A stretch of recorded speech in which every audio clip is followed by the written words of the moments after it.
Welcome to another edition of Teach the Geek interviews. My name is Neil Thompson. I am the founder of Teach the Geek. It's an online platform for science and engineering professionals. The first offering of the platform is a public speaking course called Teach the Geek to Speak. To learn more about it, you can go to teachthegeek.com. Again, that's teachthegeek.com.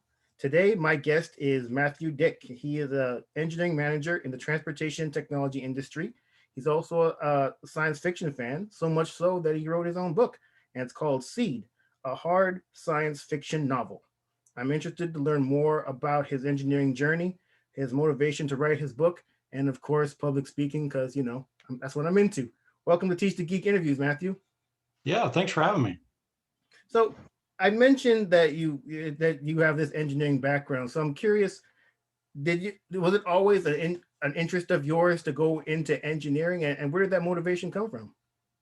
Yeah, good question. So I figured out in high school that I wanted to get into engineering. At the time, I really liked working on cars, and so that drove me to get into mechanical engineering.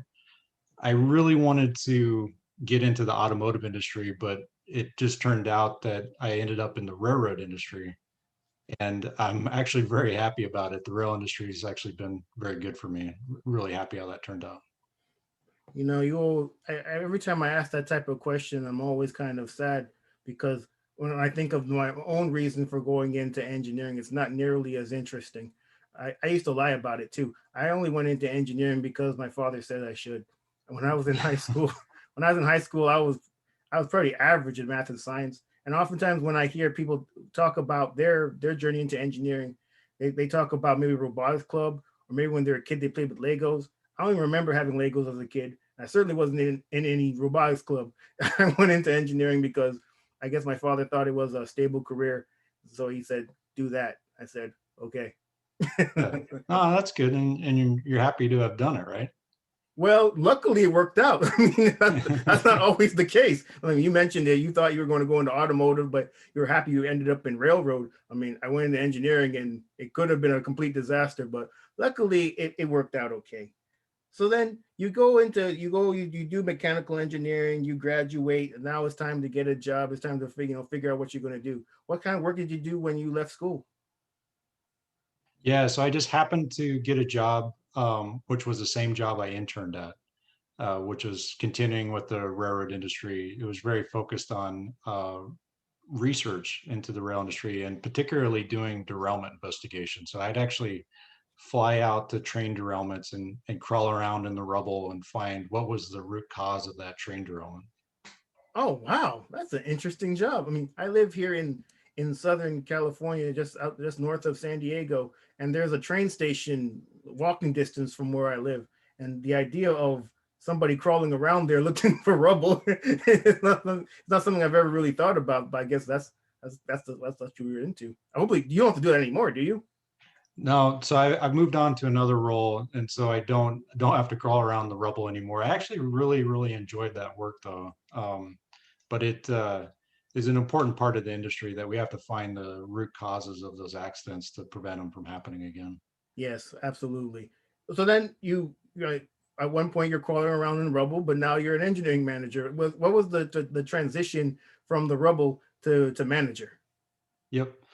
So early on, I started having more folks report to me and had to pick up being a manager on my own. I never went to a course or took a class at those early days of being a manager. So it was very much a trial by fire and made a lot of mistakes.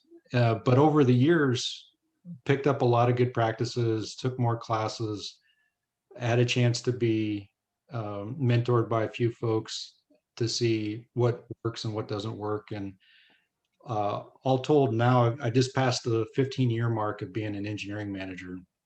So I'm still learning, but definitely made a lot of progress there. So you'd mentioned that when you originally started it with people reporting to you, you made a bunch of mistakes. What would be an example of a mistake that you made? I think the big mistakes I had early on was dealing with um, the right level of oversight on an individual. You don't want to do too much where it's micromanaging, but you don't want to do too little to where nothing gets done. And figuring out that right balance, and realizing that that's not the same answer for everyone that works for you, that they have different levels that everybody needs and different buttons that if you push, you get different results out. And figuring all that out for a new manager is a bit of a challenge. But once you do figure it out, then it makes it a lot easier to get people to share your vision and get the things done that the team needs to get done. I think you're absolutely right when it comes to knowing the right buttons to push for various individuals. Oftentimes, when I do any kind of reading about leadership, I read about leadership style. But I'm not. Whenever I think about that, I always think, well, isn't leadership style dependent on the people that you're leading? Kind of what you were talking about. Some people you got to kind of be on them, or else they're not going to get their work done. And other people, you can kind of let them do their own thing, and you know that the work's going to get done. You don't need to micromanage them. And so when it comes to leadership style, it just seems like it's much more important to kind of let the people kind of let the people lead in a sense in terms of letting you know how they want to be led. Yeah, yeah, it's definitely not a one size fits all, and you have to feel out where the individuals are at, and figure out what is the right approach with each of them. So when it comes to you even becoming a manager, is that something that you sought, or is it kind of something that fell into your lap and you just accepted? I kind of fell into it to some degree. In college, I did do a little bit of management work with some engineering competition stuff, but it was I did not plan to be a manager. Uh, but the thing that really drew me to it is I liked accomplishing big things. And I realized pretty early on that me as an individual can't do big things, but I can have, but as a team, we can accomplish really big things. And that's what really drove me to getting into management. Was Gotcha. I really, really like seeing teams accomplish really great and big things. Well, you know what? I commend people like you, Matthew. The idea of having to manage people is something that would make me want to pull my hair out. And I don't have a whole lot of hair to pull out as it is. So I want to keep the hair that I have. Just, dealing with people is tough, man. Because you have to deal with all these different personalities. I mean, when people think about, I think when people think about management, they think about, obviously you're getting, the pay raise is good. You get this title that you get to talk about at these cocktail hours, at networking meetings. But when we get to I guess the nitty gritty of actually being a manager and having to deal with people's neuroses, like people bring all their problems from their homes into the office, and that's something you have to deal with. So hey, kudos to you. Yeah, it's not easy, and it's a tough job, but it's one of those things where when the things go right, you feel really good about it. Seeing like the team do great things and individuals grow, that's what keeps me going. Nice. So now, obviously we're in this time of a pandemic. Have you found that managing your team has changed at all now that most people are work from home, or has it stayed mainly the same? That's a good question. So I think that we're obviously talking more through phone and web meetings and things like that, which makes sense. Talking more often, I'd say. Um, where it's more challenging is probably the next layer down below me is there's a lot of managers. I manage other managers as well, and so making sure that they have the chance to speak with their folks and get everything done. I think for the most part, it's going well. I would say that the only area that we'd want to maybe improve on is when there's sometimes like a particular fire that you need to grab multiple people in the office and go, you'd normally go walk into a conference room and sort it out until it's done. Like that needs a little bit of sharpening up. It's not bad right now. It's just like I see that as an area of improvement. Yeah, I was, I would assume that that could be an issue. But, everybody's kind of learning together and trying to figure things out as they go along. As the pandemic goes along, at least at your company, do you think that a lot of the work is going to stay work from home, or are people looking to go back into an office? Yeah, that's another good question. So we're before the pandemic, we did not have a large work from home policy, but we are already working on a sustained work from home policy. Not 100%, because we did a survey and found that folks don't like being 100% home, but they don't like being 100% in the office either. And so we're trying to strike a good balance. And I honestly, I think that's going to be important for technology companies going forward to stay competitive, to hire people. I think that's going to be an important thing that new hires are going to look for. Gotcha. So now I'm going to ask you about your book, Matthew. It was really interesting to hear about this engineering manager who wrote a science fiction book, and you don't really hear about that too often. What was the motivation to write your book? Yeah, I actually really needed a hobby. So um, at the time, it was a bit of a stressful time being an engineering manager. Had some projects that I had to take over from an individual that left our group, and they were in a very tough position. And so I needed something to take my mind off of work. And what I found after all these years that worked well for me was to write, and to write something that's not work related. And I've always been a sci-fi fan, and so I thought, well, I'll just write out the novel that I always had in my head, and worked on it mostly while on work travel before the pandemic hit. So I wrote about half the book in airplanes and in airports, and took me about 2 years to write the whole thing, and finally published it about 6 months ago. But the thing that I really like about the book is it's not just a generic sci-fi book. It actually has a lot of leadership growth themes in it, where the main character has to start a colony from scratch. And in doing that, not only does he has to do the nuts and bolts of all the science and building a colony physically, he has to also do that from a leadership perspective. And he, of course, goes through a lot of challenges figuring that out. And he makes a lot of mistakes, but at the end of the book, he's definitely transitioned a lot, becoming a leader. Interesting. Did that lead character have anything to do with your own growth as a leader? Yeah, definitely so. So I would say that where the main character starts in the book, I definitely it was a very similar position when I started my management career.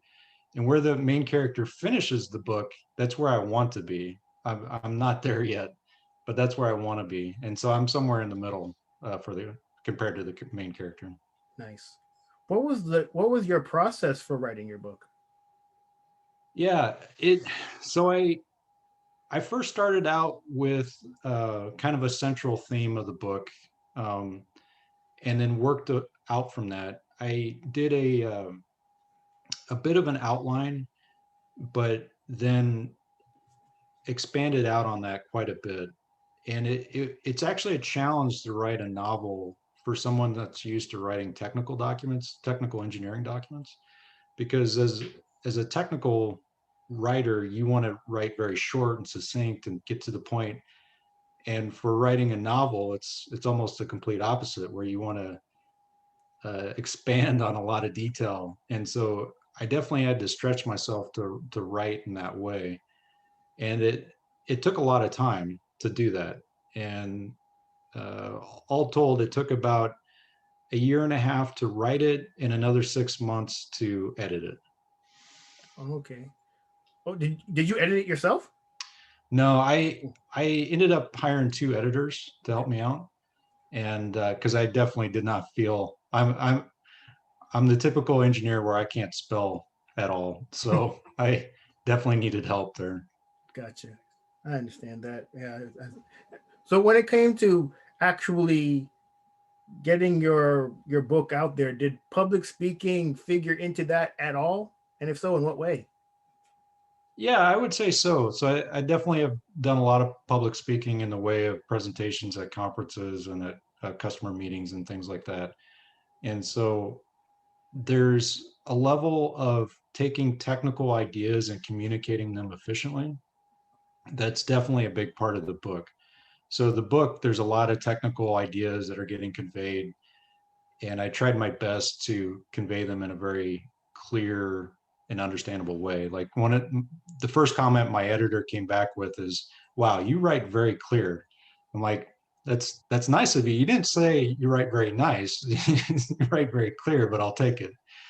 And I think that definitely came through in the book. That it's a very understandable, easy reading type book. Oh yeah, that's perfect, Matthew. Those are the type of books that I like to read. If I got to think too much about, if I got to think too much about how what this actually means, I don't know. I might be putting the book down. Yeah.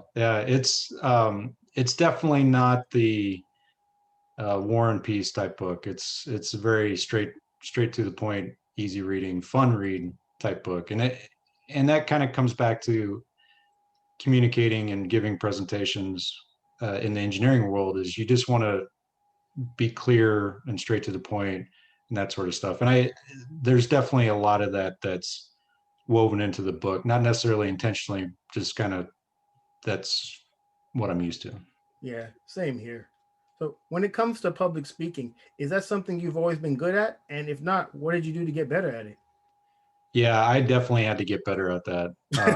So it wasn't something that came natural, and it's just like the management stuff that didn't come natural at all. I had to learn those things too.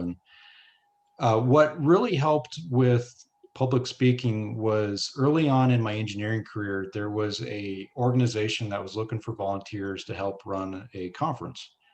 And so I volunteered for that. And what that did is that let me watch a lot of presentations.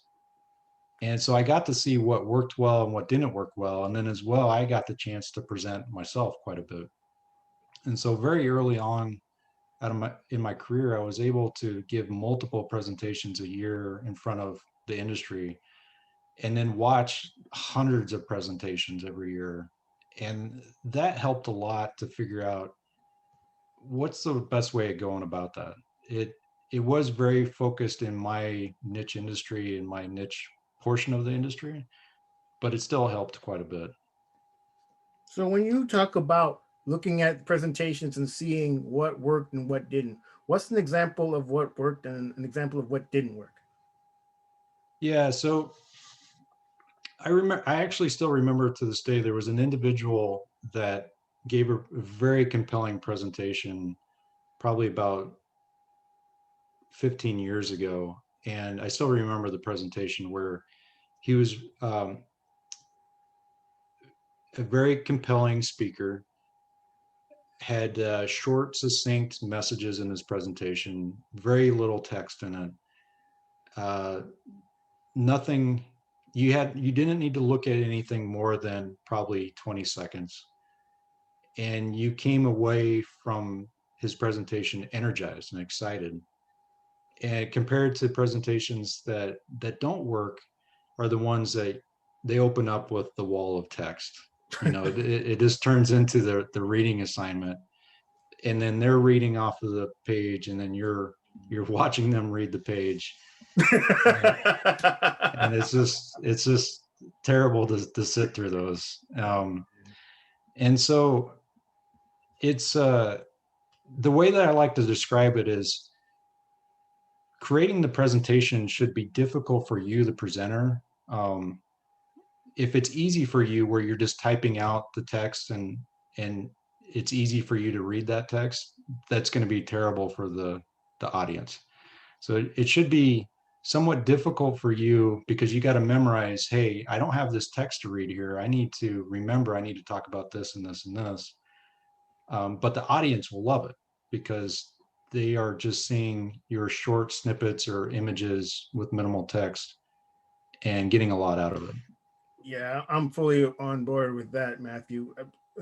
I similar to you, I remember going to conferences and sitting through presentations, and you're absolutely right. The ones that were the worst, absolute worst, were the ones that had a whole bunch of text on them slides, and you didn't even see the person's face because they were staring at their screen reading the text.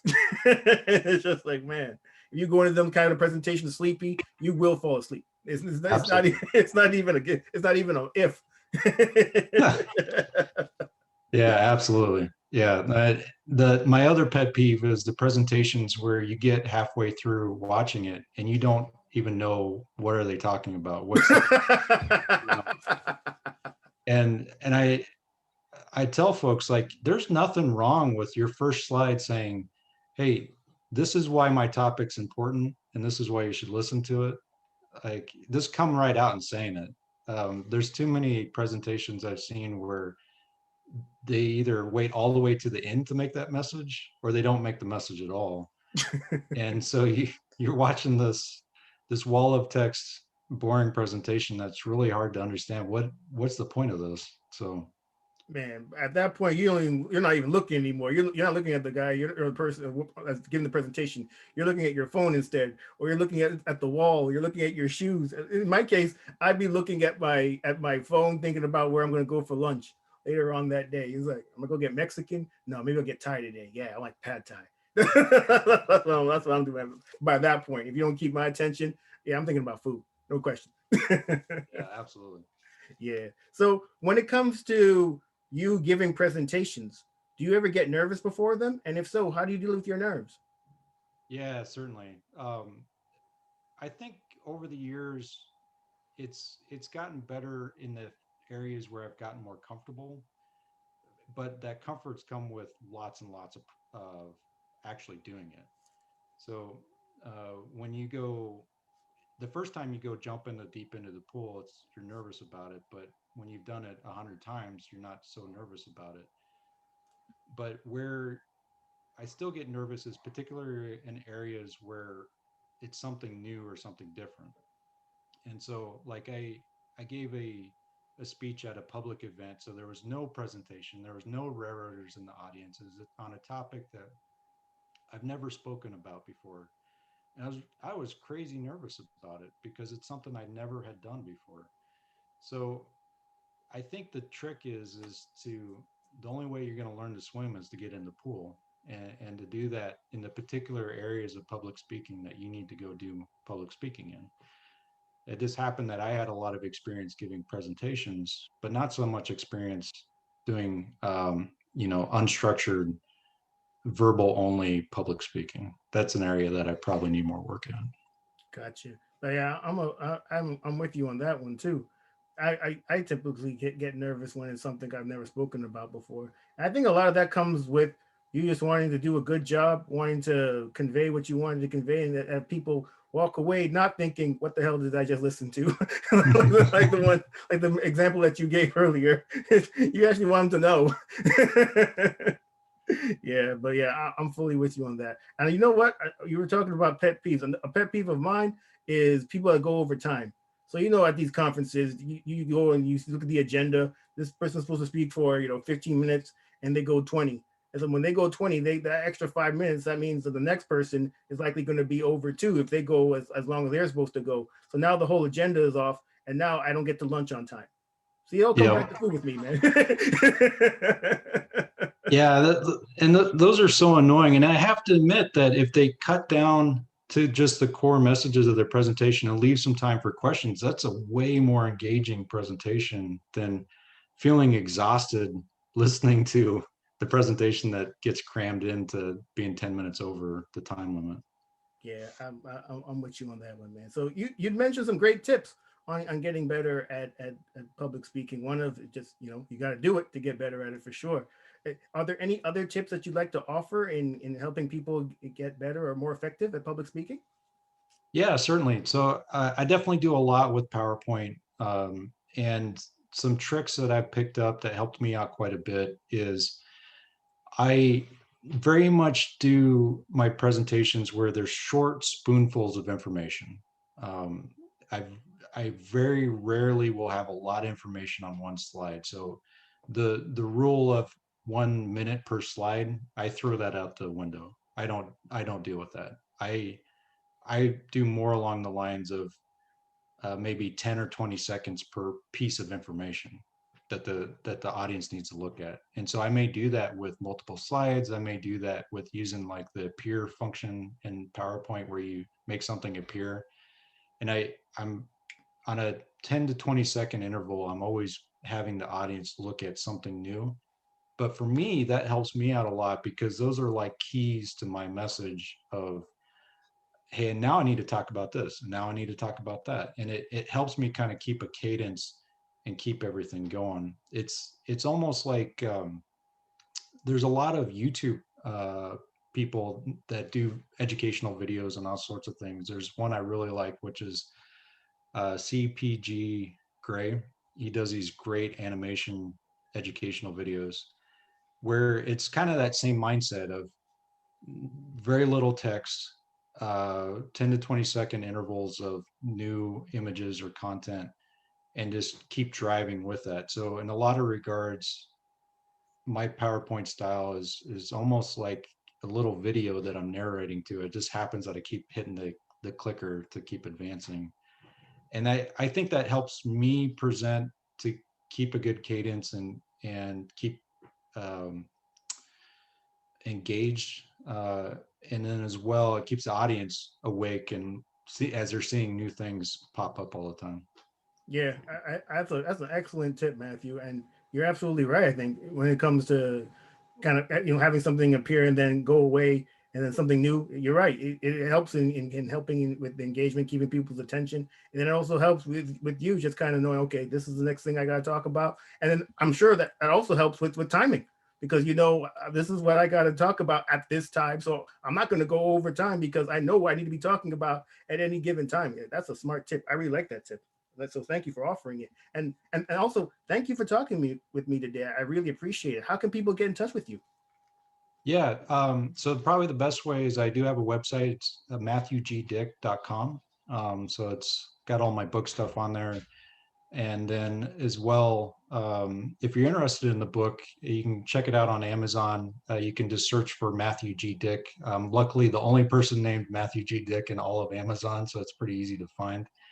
And yeah, and as well on LinkedIn as well. Wonderful. Well, everybody, that marks the end of another edition of Teach the Geek interviews. My name is Neil Thompson, founder of Teach the Geek. It's an online platform for science and engineering professionals. If you'd like to check out the what's it called, the public speaking course called Teach the Geek to Speak. Yes, I do know the name of my course. You can find it at teachthegeek.com. Again, that's teachthegeek.com. And also, if you go to the website, you can download the excuse assessment tool, and that can help you in prioritizing your excuses based on the severity of the excuse. You can either go right to the website or you can go to download.teachthegeek.com. Until next time, take care and stay safe. Thanks, Matthew. Thanks.